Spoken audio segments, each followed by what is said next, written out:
कर्नाटक में विधानसभा चुनाव से ठीक पहले मुस्लिम आरक्षण खत्म किए जाने के मामले में सुप्रीम कोर्ट ने अहम टिप्पणी की है। राज्य में सरकारी नौकरियों और शिक्षण संस्थानों में वोकालिंगा और लिंगायत समुदायों के लिए 2-2% आरक्षण बढ़ाने और ओबीसी मुस्लिमों के लिए 4% खत्म करने के सरकार के फैसले को सुप्रीम कोर्ट ने पहली नजर में दोषपूर्ण कहा है।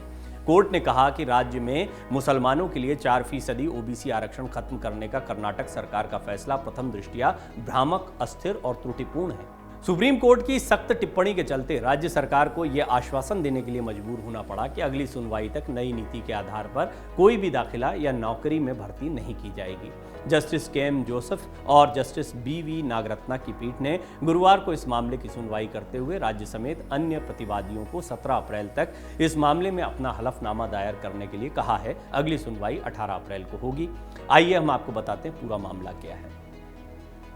कर्नाटक सरकार ने हाल ही में अन्य पिछड़ा वर्ग यानी ओबीसी के मुसलमानों के लिए 4% कोटा समाप्त करते हुए सरकारी नौकरियों और शिक्षण संस्थानों में आरक्षण की जो 2 नई श्रेणियां हैं उनकी घोषणा कर दी है। ओबीसी मुसलमानों के 4% कोटे को वोकालिंगा और लिंगायत समुदायों के बीच बांट दिया गया है। यही नहीं, आरक्षण के लिए पात्र मुसलमानों को आर्थिक रूप से कमजोर ईडब्ल्यूएस वर्ग जिसको कहा जाता है के तहत वर्गीकृत कर दिया गया है। राज्य सरकार के फैसले के बाद अब यहां आरक्षण की सीमा करीब 57% हो गई है। कर्नाटक सरकार के इस फैसले को ही सुप्रीम कोर्ट में चुनौती दी गई थी। पीठ ने शुरुआत में कर्नाटक सरकार के आदेश पर रोक लगाने की इच्छा जाहिर की थी। जस्टिस जोसेफ ने मौखिक तौर पर कहा कि यह जाहिर तौर पर पिछड़ा वर्ग के लिए कर्नाटक राज्य आयोग की एक अंतरिम रिपोर्ट पर आधारित है।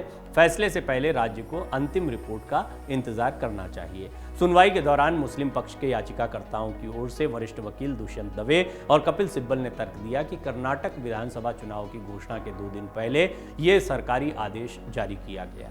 दवे ने कहा कि मुस्लिम कर्नाटक में एक पिछड़ा समुदाय है और वो आरक्षण के हकदार हैं। अल्पसंख्यक समुदाय को अदालत के संरक्षण की जरूरत है। आरक्षण कोई उदारता नहीं है, ये एक अधिकार है। सॉलिसिटर जनरल तुषार मेहता ने मामले में जवाब दाखिल करने के लिए समय मांगा।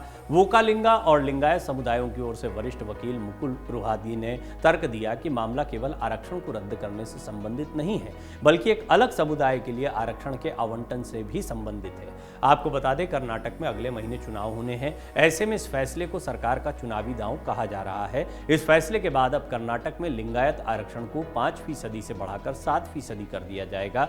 इसके साथ ही वोकालिंगा समुदाय के लिए आरक्षण को 4% से बढ़ाकर 6% कर दिया जाएगा। ये एक बहुत बड़ा मुद्दा है और माना जा रहा है कि कई चुनौतियों के साथ साथ में बीजेपी ने एक दांव खेला है।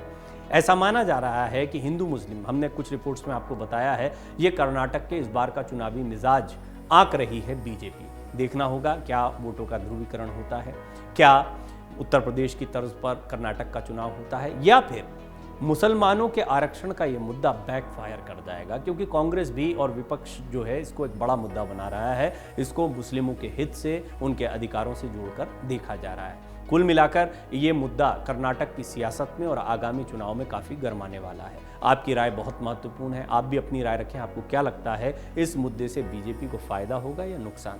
अमर उजाला अब आपके टीवी पर भी। अपने स्मार्ट टीवी पर यूट्यूब पर सर्च करें अमर उजाला, चैनल सब्सक्राइब करें और देखें ताज़ा खबरें, वो भी HD क्वालिटी में। और हाँ, बेल आइकन दबाना ना भूलें ताकि हर खबर हो आपके घर। अमर उजाला, निष्पक्ष, निर्भीक, निरंतर।